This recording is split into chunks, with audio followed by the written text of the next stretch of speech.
예수님 때 유대 사회에 여러 그 정치적인 또 자기들의 주장을 하는 그룹들이 있었습니다. 작은 그룹들 중에는 지난주에 나눴던 헤롯 당 이런 그룹도 있었지만 크게는 4개의 그룹이 있었다고 하죠. 여러분 대부분 아마 알고도 계실 거예요. 가장 유명한 그룹은 바리새인.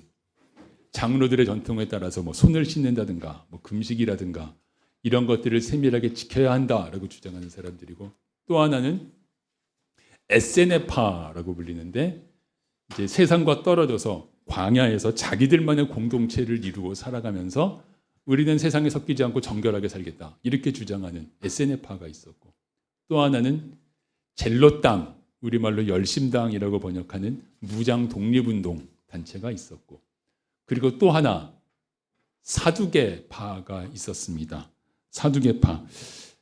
복음서에는 바리새인과 사두개인 이렇게 자주 같이 나오기 때문에 바리새인과 사두개인을 비슷하게 생각하는 경향도 있을 수 있는데 매우 다릅니다. 사도행전 23장을 보면 바리새인들과 사두개인들이 싸우는 장면이 나와요. 그 장면 잠깐 보고 가겠습니다. 같이 한번 읽을까요? 바울이 공회에서 외쳐 이르되 여러분 형제들아 나는 바리새인이요 또 바리새인의 아들이라. 죽은 자의 소망 곧 부활로 말미암아 내가 신문을 받노라. 그 말을 한즉 바리새인과 사두개인 사이에 다툼이 생겨 무리가 나누어지니 이는 사두개인은 부활도 없고 천사도 없고 영도 없다 하고 바리새인은 다 있다 함이라. 이 상황이 바울을 신문하는 자리잖아요. 신문하는 맥락 상관없이 부활 문제 나오니까 일단 싸우고 보는 거예요, 자기들끼리. 이만큼 바리새인과 사두개인들은 어떤 특정 주제에 대해서는 갈등하기도 했다 하는 걸 보여줍니다. 사두개인에 대해서 오늘은 좀 알아볼까요? 사두개인이라는 그 사두개라는 말의 어원이 어디에 있는가를 알려드린 적이 있어요. 다윗 때 대제사장 중에 사독이 있었는데 사독이라는 대제사장의 이름에서 사두개가 나왔죠.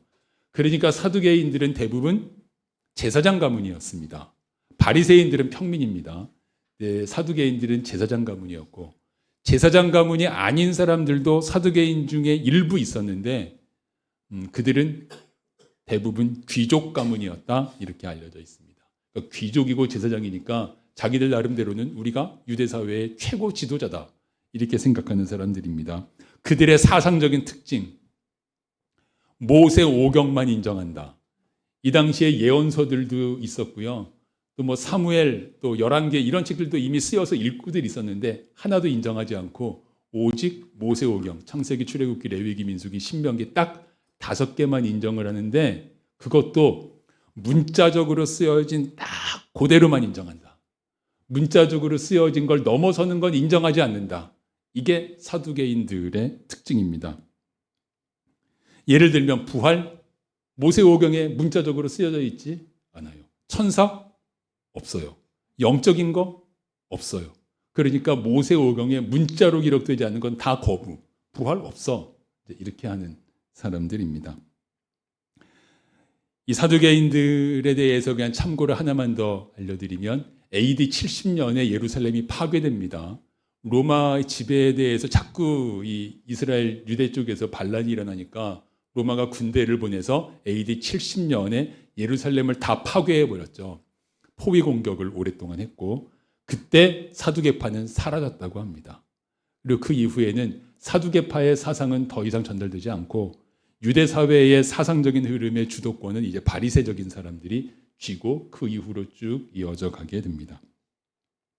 모세 오경에 기록된 것을 문자적으로만 인정하고 나머지는 거부한다. 어떻게 생각하세요? 내 남편이 그렇다면. 막혀도 꽉 막혔다. 그 당시 유대 사회에서 가장 꽉 막힌 사람들입니다. 이게 제사장이라는 그들의 지위와 연관이 되겠죠. 제사장들은요, 모세 오경 그러면 다 제사 얘기잖아요. 제사장을 중심으로 모든 게 돌아가잖아요. 그러니까 내가 아는 것 이외에는 존재하지 않아. 그리고 나에게 유리하지 않은 것도 존재하지 않아. 이게 이들의 생각입니다.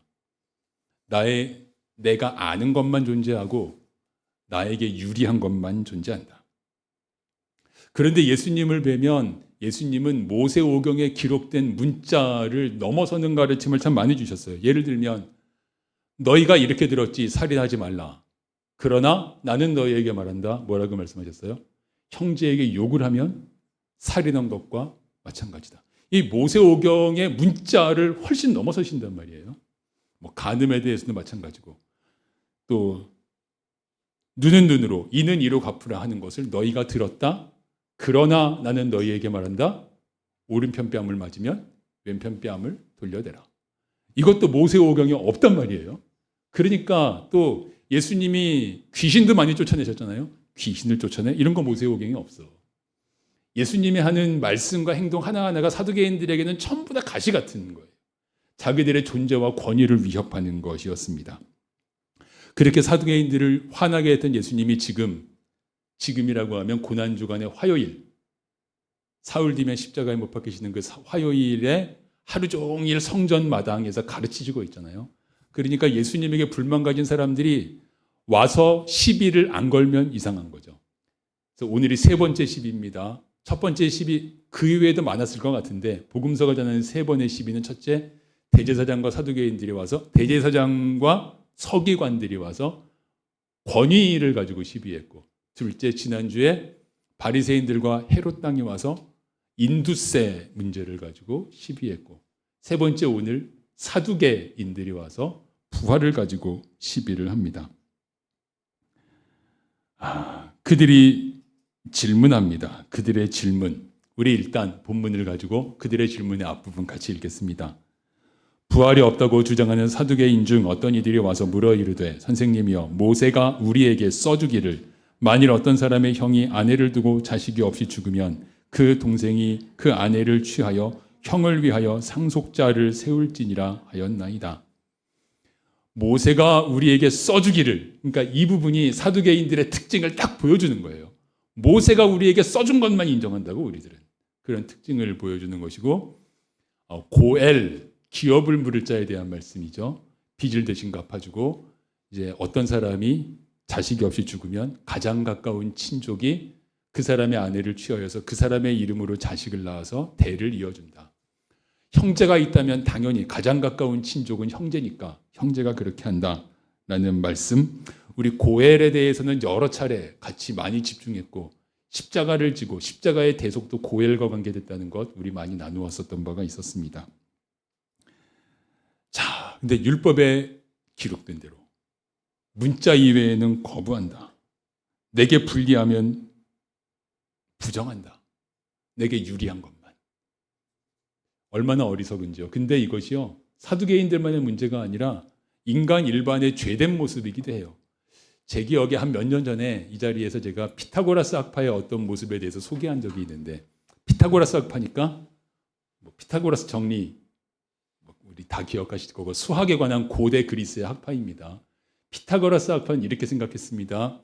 세상의 모든 물질들은 다 정수의 비로 표현할 수 있다. 가로 세로 비를 정수비 5대 7 이런 식으로 모든 것은 다 정수의 비로 표현할 수 있고 정수의 비로 표현할 수 없는 것은 없다.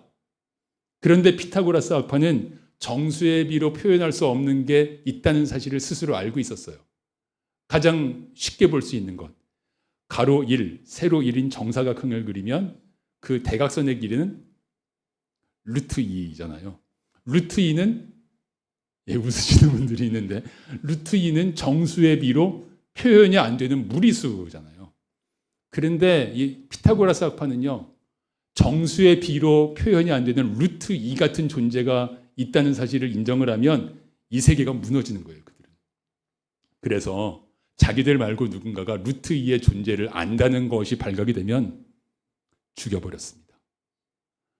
그 시대에는 루트 2의 존재를 안다는 것이 피타고라스 학파에게 죽임당하는 이유가 됐어요. 내가 알지 못하는, 놀라셔서 그러는데, 이게 수학학파의 모습이에요. 그 사두개파와 비슷한 거. 내가 알지 못하는 건 존재하지 않아. 나에게 불리한 건 존재하지 않아. 우리들은 오늘날 과학이 발달하니까 물리학적으로 참 많이 발달했죠. 현우가 없는데. 우리 때는 원자핵과 전자밖에 몰랐죠. 원자핵 안에 양성자와 중성자, 양성자 안에 쿼크, 쿼크의 업 쿼크와 다운 쿼크, 또 그 안에 슈퍼스트링, 촉근, 이래가지고 예, 저 이과생들하고 대화하려고 가끔 이런 책들을 읽어갑니다. 안 읽으면 대화가 안 되잖아요. 이렇게 되어가는데 이게 우리가 모르잖아요. 그리고 암흑물질, 온 우주를 채우고 있는 우리가 뭔지 모르는 암흑물질, 이런 것들도 존재한다는 말이에요. 우리들은 그런 걸 알고 있으니까 내가 아는 것만 존재해? 무슨 미친 소리라고 있어? 이럴지 모르지만 어쩌면 우리들도 마찬가지일 수 있어요. 그건 좀 이따 생각을 하겠고, 내가 모르는 건, 내가 알지 못하는 건 존재하지 않아. 이런 사람들입니다. 예수님 때 예수님을 죽이려고 모의한 사람들이 일단 바리새인들이었지, 사두개인들은 조직적인 모의를 하지는 않았던 것 같아요. 하지만 예수님이 자기들에게 사사건건 걸리니까, 말씀도 사사건건 걸리고 귀신 쫓아내시는 거 걸리니까 그들은 피타고라스 학파가 루트에 알면 죽여버렸듯이 예수님 죽여버리고 싶었을 거예요. 그래서 그들이 7 형제와 한 여인에 관한 질문으로 이렇게 예수님을 딱 공박을 하면 꼼짝 못할 것이다, 이렇게 생각하고 이 질문을 가지고 왔습니다. 예수님의 대답, 우리가 아까 읽었는데 예수님 대답 우리 같이 다시 읽어볼까요?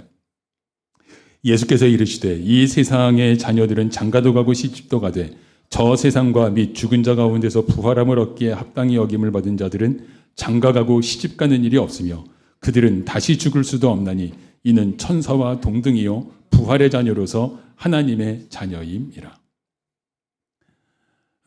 이 말씀을 읽고 부활한 삶이 어떤 삶인지 아시겠어요? 잘 모르겠어요. 정보가 너무 적어요. 첫째, 장가도 안 가고 시집도 안 간다. 그럼 뭐지? 장가 안 가고 시집 안 가면 뭐지? 그 내용은 없어요. 그리고 천사와 동등이다. 천사가 우리보다 못한 것도 있죠. 아마 주도적인 생각 같은 건 못할 거예요. 하지만 영원히 살고 또 초자연적인 능력이 있고 뭐 이런 것들도 천사들과 비슷하게 될 것이다. 뭐 이런 내용들입니다. 그런데 여기에 핵심은 이거죠. 바리새인들이요, 너희들이 모르는 것이 있어. 부활의 삶은, 부활의 세상은 너희들이 모르는 것이지만 존재해. 너희들이 모르는데 존재하는 그것이 있어 라는 말씀을 예수님께서는 하신 것입니다. 그런데 여러분 좀 그렇지 않으세요? 천국에 대해서, 부활에 대해서 좀 시원하게 알려줘 주셨으면 좋은데 성경을 읽어도 시원하게 알 수 있는 부분이 없어요. 좀 불만스러우신 적이 저는 있었는데 그의 이유는 대략 2가지라고 보여요. 첫째, 말씀해 주셔봤자 우리가 알아먹지를 못해요. 이 3차원 세계의 제한 속에 살아가는 우리로서는 그 시대와 차원이 달라서 알아먹지 못한다. 여러분 한번 영화 중에서, 저는 보진 못했는데 제목만 알고, 플랫랜드인가? 그 2차원 세계를 살아가는 도형들의 이야기를 영화로 만든 게 있대요. 근데 그 도형 하나가 3차원 세계에 와서 3차원 세계를 접하고 나는 2차원인데 3차원에 오니까 도무지 인식이 안 되는 거죠. 그런 우리에게 부활의 삶을 말씀해 주셔보았자 우리가 알아듣지 못한다. 둘째, 우리들에게 중요한 건 이 세상의 미래가 어떻게 될 것인지, 부활의 삶이 어떻게 될 것인지 이런 게 아니고 지금 우리의 삶을 어떻게 사는가 하는 지금의 삶의 결단과 지금의 삶의 행함이 소중한데 미래에 대해서 관심 가지고 이러는 게 별로 그렇게 신앙생활에 썩 유익도 되지 않아요. 그러니까 하나님께서 다 말씀해 주시지 않았다. 크게 이런 이유들로 인해서 성경에는 부활과 천국에 대한 내용은 자세하게는 없습니다. 여기까지만 알면 너희들에게 충분하지 않은 만큼. 그런데 이 누가복음 말씀은 그래도 충분하지 않아서 성경에 있는 약간의 추가 정보를 조금 보면서 부활과 천국에 대해서 인식을 조금 더 하면서 같이 묵상을 진행하려고 합니다. 마태복음과 누가복음의 말씀을 비추어 드렸는데요. 마태복음 넘겨주세요. 마태복음과 누가복음 말씀을 비추어 드렸는데 마태복음만 한번 읽을까요? 그때 임금이 그 오른편에 있는 자들에게 이르시되 내 아버지께 복받을 자들이여 나와 창세로부터 너희를 위하여 예비된 나라를 상속받으라.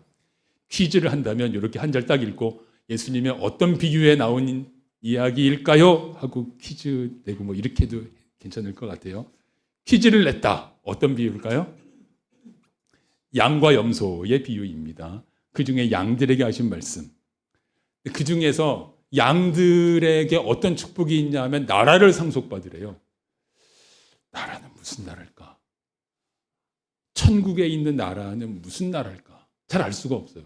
그와 비슷한 것이 누가복음 19장 17절 눈으로 읽으시고, 이것은 무슨 비유에 나오는 비유일까요? 우리 얼마 전에 읽었죠. 19장이니까 문화 비유, 달란트 비유와 비슷한 문화 비유에 나오는 말씀이고, 한 문화로 열 문화, 얼마 안 남겼는데 그거 가지고 열 고을 권세를 받았어요. 한 고을이 얼마나 큰지는 모르지만 한 고을이 별 하나쯤 될 수도 있죠. 천국에서는 열 고을 권세를 차지하라. 이게 나라를 상속받으라는 말씀인데, 그러니까 그 천국에 가면 하나님께서 주시는 그 영역을 가지고 마치 아담이 그 외 에덴 동산을 관리했던 것처럼 그러한 일을 하게끔 될 거라는 거예요. 일이 얼마나 많을까요? 만약에 한 고을이 별 하나쯤 된다 그러면 10개 별을 다 뒤치다거리 하려면 일이 어마어마할 거예요. 자, 그러면 우리는 천국 가서도 일하라는 말씀인가? 어떻게 여러분 좋으세요? 나라를 상속받으라. 이게 그냥 내가 받아서 먹고 노는 게 아니라 다스리고 일해야 되는 거예요. 불만이신 분들도 있으리라 생각을 합니다.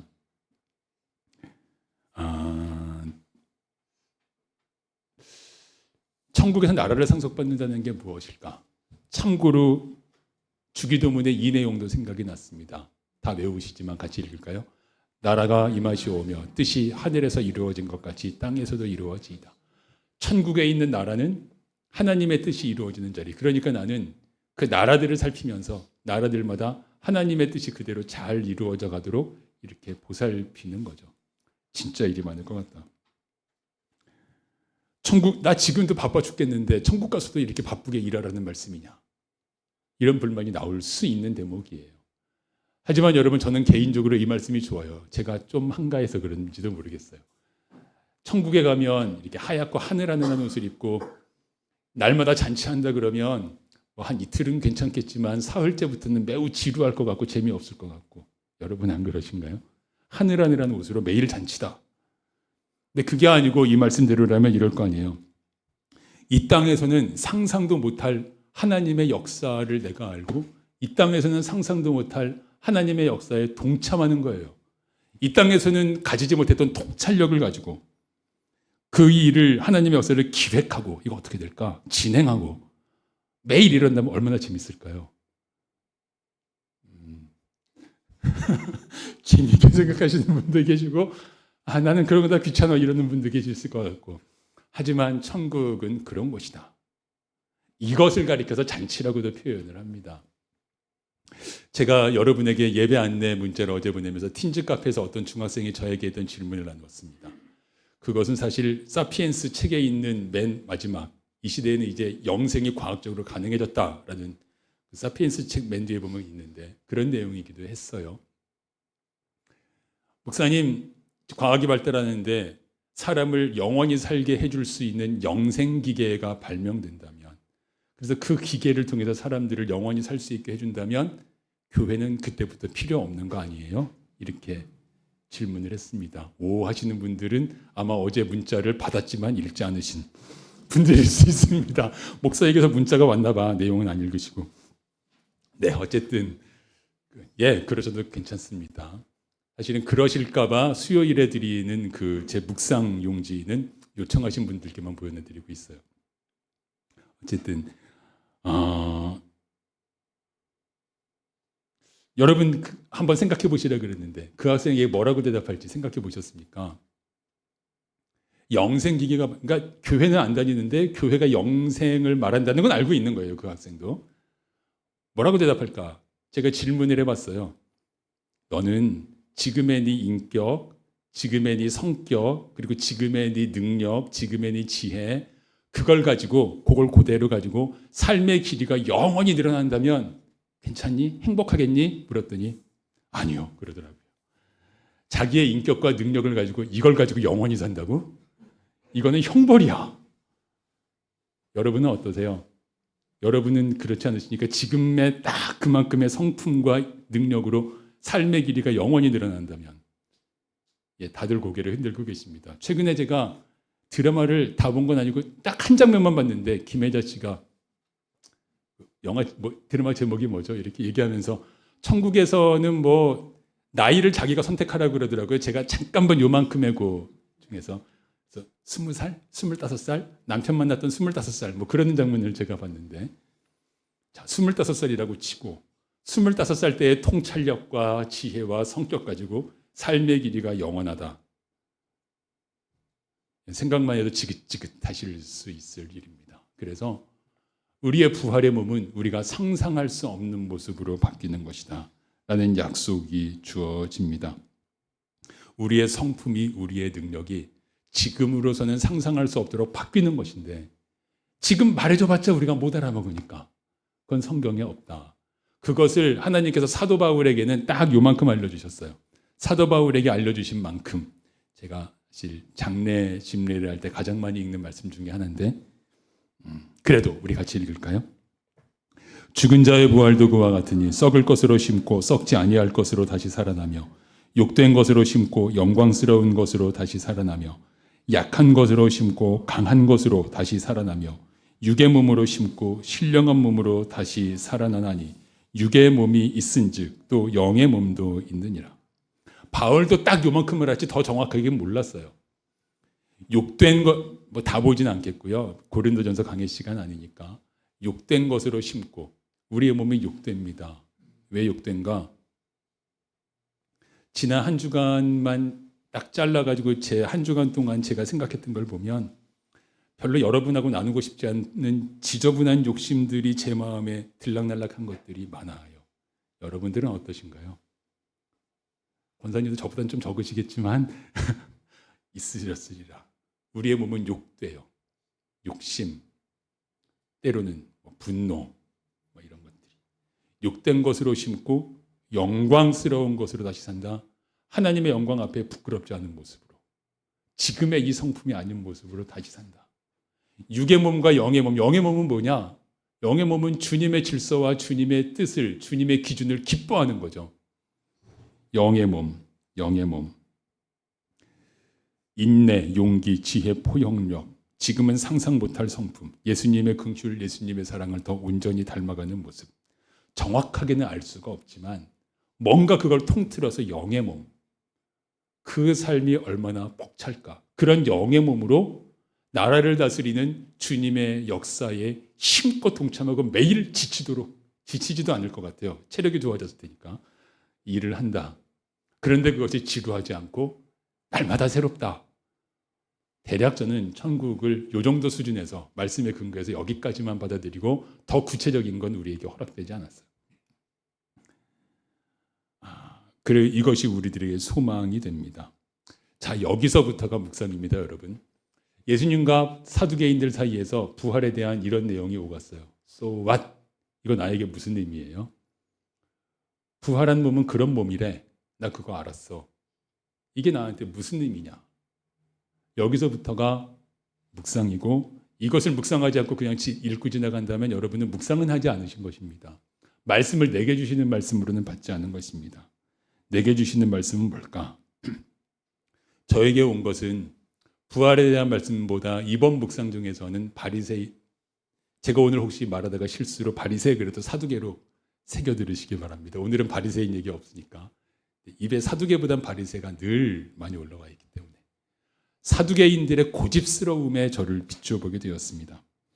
내가 알지 못하는 거, 내게 불리한 건 부정한다. 내게 불리한 걸 알고 있는 사람이 있으면 없애버린다. 이런 극단적인 모습은 아니라도 우리에게 비슷한 면은 없을까? 나는 내가 아는 거 범위 안에서 살아가고 딱 고세계지, 그걸 넘는 건 나에게 말하지 말라고, 그걸 넘는 얘기는 나에게 하지 말라고. 내가 혹시 이런 면이 있다면 내가 이 시대의 사두개인 아닐까? 이쪽으로 저는 묵상의 인도함을 받았습니다. 예를 들면 여러분, 말씀을 더 알고 싶으십니까? 아니면 지금 내가 아는 정도면 되었습니까? 여러분 모두가 다 말씀이야 더 알고 싶죠? 라고 이야기하시겠지만, 그냥 일상적으로 모두가 참석하는 성경 공부, 모두가 참석하는 예배 말고 말씀을 더 알고 싶은 간절함으로 나는 지난 1년 동안 무엇을 해보았습니까? 그걸 해본 게 없다면 나 말씀 알고 싶어요. 여러분 그런 말이 있어요. 말을 보지 말고 그 사람의 행동을 보라. 사운드를 끄고 행동만 보면 그 사람이 어떤 사람인지 보인다. 말을 많이 하는 목사에게는 치명적일 수 있는 말인데, 사운드를 끄고 나의 행동만 보면 나는 지난 1년 동안 말씀을 더 알기 위해서 특별히 노력한 게 없다. 나는 말씀 더 알고 싶지 않고 내가 지금 아는 정도면 충분해. 그 이상을 말하지 마요. 라는 태도라고 말할 수 있는 거예요. 예수님께서 자기 십자가를 지고 나를 따르라 하셨죠. 자기 십자가를 지고, 십자가가 대속의절이니까 아까 나눴던 고엘, 그런 의미가 거기 들어있다고 하였고, 그런 면에서 자기 십자가를 생각할 수 있습니다. 우리 나누었던 바 있는데, 자기 십자가가 무엇인지에 대해서 우리 다 알고 있는 말씀인데 얼만큼 생각해 보셨습니까? 여러분의 십자가가 무엇이냐고 물어본다면 무엇이라고 대답하시겠습니까? 우리가 오래전부터 알고 있는 말씀인데 그 말씀에 대해서 그러니까 좀 생각해 보고요. 이 정도라면 나는 십자가의 길에 대해서는 관심이 없는 거예요. 십자가의 길은 헌신된 사람들이 사는 거지 나에게는 얘기하지 마시라고. 그건 내 삶에는 없다고. 그건 헌신된 선교사님들이 사는 거지 나에게는 십자가의 길을 얘기하지 말라고. 난 이 정도의 삶으로 충분하다고. 이 시대의 사두개인이 아닌가 나는. 이것이 제가 저를 인도하신, 저는 성령께서 인도하셨다고 믿고 인도하신 묵상의 방향이었습니다. 나는 나의 성품이 말씀을 따라 변화하기를 원합니까? 아니면 지금 내가 너무 훌륭해서 이대로 살기를 원합니까? 지금 내가 너무 훌륭하다고 생각하지는 않으시겠지만 1년 전의 나의 성품과 지금의 나의 성품이 그냥 비슷하다면 바꾸려고 하는 적극적인 애씀이 없었다면 나는 내가 너무 훌륭해서 고칠 것도 없고 내 성품을 넘어가는 얘기는 하지 말라고 하는 이 시대의 사두개인과 뭐가 다를까? 나는 더 섬기고 싶습니까? 아니면 더 섬기는 건 부담스러워서 피합니까? 저는요, 그 무능력 상태에 일부러 머물러 있는 분을 뵌 적이 있고 일부러 무능력 상태에 머물러 있다는 사실을 직접 듣기도 했어요. 왜냐하면 공동체에서 그분에게 일을 맡기면 일을 잘 못해. 그러면 더 이상 맡기지 않아요. 그럼 와, 나한테는 일을 맡기지 않았어. 나는 아무 일도 안 해도 되어서 다른 사람들이 다 하잖아요. 그럼 나는 프리라이더, 무임승차자가 되어서 그냥 편안하게 그 공동체의 여러 가지를 누리면서 살 수 있어. 그런 사람이 있을 수 있구나라는 표정이지만 어쩌면 우리들도 의도적으로 내가 무능력한 상태, 기도에 무능력하고 말씀에 무능력하고 전도에 무능력하고 그 무능력한 상태에 그냥 나는 그게 충분해서 그걸 넘는 얘기는 나에게 하지 말라고 이렇게 머물러 있는 사람들일 수도 있습니다. 무능력을 굳이 극복하지 않는다. 그렇다면 우리가 오늘날의 사두개인들 아닌가 하고 나에게 주시는 말씀으로 받습니다. 사두개인들과 물론 다르죠. 우리는 부활을 소망해요. 천국이 있다는 것을 믿어요. 하지만 그런 특정한 주제, 부활, 영적인 거 이런 특정한 몇 가지 주제를 제외하고 삶의 태도라는 쪽에서 접근을 한다면 나와 사두개인들, 내 고집대로 살고 나 있는 요대로의 모습으로 산다는 것, 내가 그런 거 아닌가 싶어요. 제가 우리 교회에서 잘 안 부르는 찬송이 있어요. 214장인데 내 모습 이대로 받으옵소서라는 가사가 오해하기가 쉬워서 주님께서는 내 모습을 이대로 받으신다고 하셨어요. 하지만 나는 나를 어떻게든 더 있는 그대로 내놔요. 숨기겠다는 게 아니라 내 모습 이대로 봐두옵소서. 나 이거는 됐죠? 이러고 끝날 수 있을 것 같아서 원래 찬송 가사가 그렇다는 건 아니지만 그런 오해가 있을 것 같아서 제가 그 지으신 분께 미안하지만 15년 역사 속에 아마 한 번도 안 불렀을 거예요. 나는 내 고집대로 변하지 않고 내 모습 이대로 살아가고 있는 이 시대의 사두개인 아닌가 돌아보게 됩니다. 이렇게 묵상하면서 주님께서 저에게 성경 구절 하나를 생각나게 하셨어요. 읽을까요? 또 새 영을 너희 속에 두고 새 마음을 너희에게 주되 너희 육신에서 굳은 마음을 제거하고 부드러운 마음을 줄 것이며 새 영, 새 마음은 굳은 마음을 제거하고 부드러운 마음이 되는 것입니다. 굳은 마음이란 정체되어 있고 성장하지 않고 지금 내 신앙 성장할 정도면 됐지 1년 전이나 지금이나 그냥 비슷한, 이게 굳은 마음이고, 부드러운 마음은 말씀을 더 깊이 알고 싶고, 그래서 시도하고 시행착오도 하고, 말씀에서 알게 된 나의 주인, 나의 주님의 뜻을 따라서 나를 좀 더 바꾸어가겠다는 열린 마음입니다. 여러분, 신앙생활을 하면서 제가 목사가 되고 목사로서의 사역기간이 늘어나고 했는데, 목사의 사역기간이 늘어나거나 아니면 교회에서 권사, 안수집사, 장로 이렇게 중직자가 되면서 원래는 부드러운 마음을 가진 분 같았는데 점점 마음이 굳어지는 경우도 가끔 보아왔어요. 있는 그대로 표현해서 신해지 교회에서는 아직 그 모습은 보지 못했습니다. 중직자 되기 전에는 저분은 좀 딱딱하다 싶었다가도 되시면 다 부드러워지시는 모습을 배워왔어요. 우리 교회 복입니다.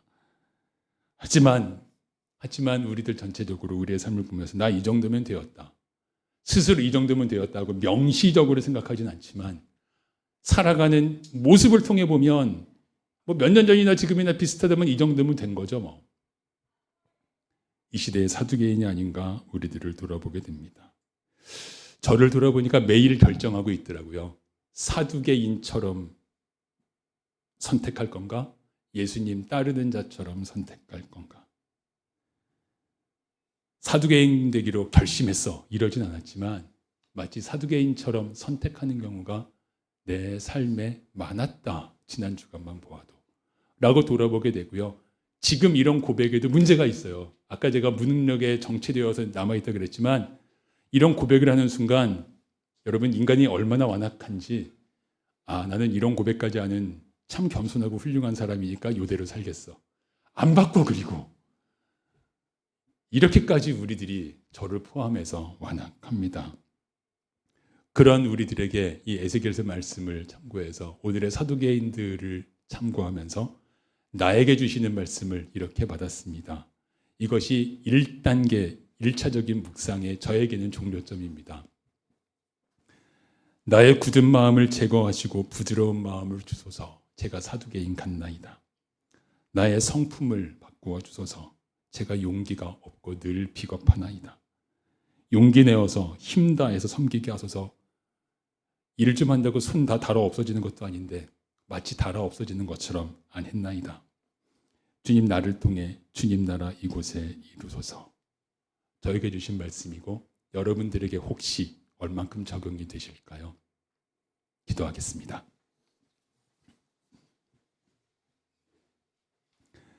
하나님 아버지,